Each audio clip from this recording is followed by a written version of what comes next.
Hey guys, Bob with Million Mile Garage. I know you guys have asked a lot of questions about how to replace the rear motor mount on a 2002 Nissan Maxima. There's the electric one I replaced a couple of years ago. And it looked like to me the easiest way to do it is to just drop the whole cross member. And it's got two big bolts on each end.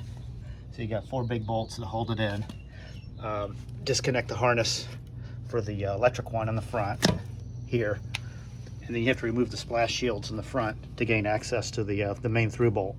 And then what I've done is I've come in here and I used a transmission jack, which is basically a screw jack, and I've got it resting on the engine oil pan here. And then I came over here to provide a little balance, and I just came in with a hydraulic jack on the transmission pan here, lifted it up, and I was able to come in and remove that main cross member that supports the engine. And that's probably the easiest way to get to the rear one. And again, if you're doing the rear one, you may as well do the front one while you're at it, you know, because it's pretty much going to occupy a couple hours to do this. It was not real bad to come out. And just showing you, the rear one only has to sag a little bit, and then your exhaust system is going to be rubbing on the cross member. So if you look here, this is the new motor mount. And you can see I have just a little over a thumb's width to the top of the housing here. You can notice this is offset. This is not centered.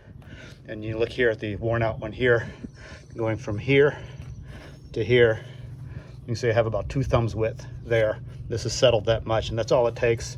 It's probably sagged about an inch over the years. It's not torn or anything, but it's enough to put the exhaust system into the cross member here. It was causing a vibration problem, so that's why I'm replacing this one. This looks to be a factory one, and then this is a Rock Auto special there.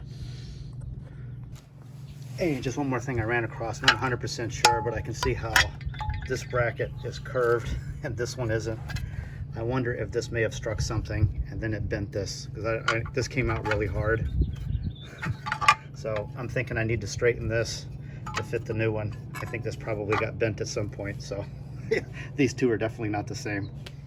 There, just a little bit of blacksmithing with a big hammer, and now these line up and this will go in. And this is probably still bent over just a little bit, but at least I can get this deflector shield on the replacement mount like it's supposed to go. And this one I think definitely got bent from probably striking something on the road. All right, there we go. Got the new one on, and there's the one I replaced a couple years ago, just showing it.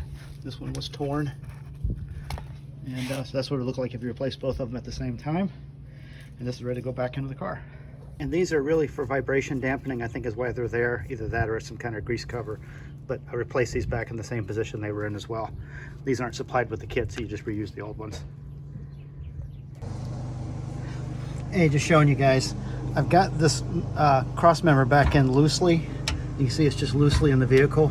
And what I want to do is, while this is mounted loose, so I can line up the through bolt for the motor mount, the rubber part, because you have to be careful because you've got a weld nut on the other side of this mount, and you want this lined up so that you're not cross-threading it or forcing it. So you're going to want this loose so you can kind of feel around and get it lined up where it needs to be so that you don't screw up the threads.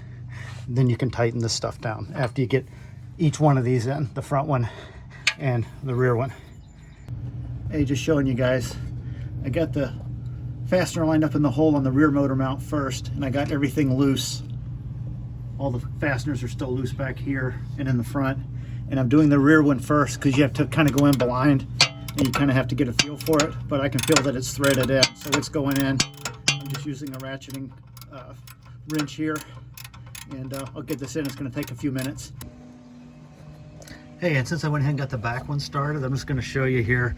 Probably going to have to reach up here with my knee while I do it, but I'll show you. Basically, I'm going to move this around and get it to line up, and then I can thread it right in. See that? I already got it started. See that? It won't pull out. So that's actually going to go in. All right, so I got the rear one done. I got this one, and I'm just going to snug these up. I'm not going to tighten them all the way down, and then I'll do the 4 fasteners. Then I'll tighten each one of these up, and then I just have to take my electrical connector from my electric front motor mount, run it up through here, and reattach it to that fastener right there, or that connector right up there. And then she's done. Just put the splash shields on and she's good to go. Okay, I haven't put the splash shields back in yet, so you can still see there's the front motor mount there. And then just moving back, you can see where we've got clearance between the heat shield on the converter and the actual motor support bracket, whatever you want to call this, you know, the long thing that it's got the 4 bolts that holds it in. We took out to replace the mounts, and the rear mount's back in there. And there's the flap that hangs off the rear mount. So everything laid back in place really nice. So we shouldn't have any vibration problems, at least from metal to metal contact anymore. It's still tight, but yeah, it only has to sag a little bit and then it's touching. So I'm going to say we're good.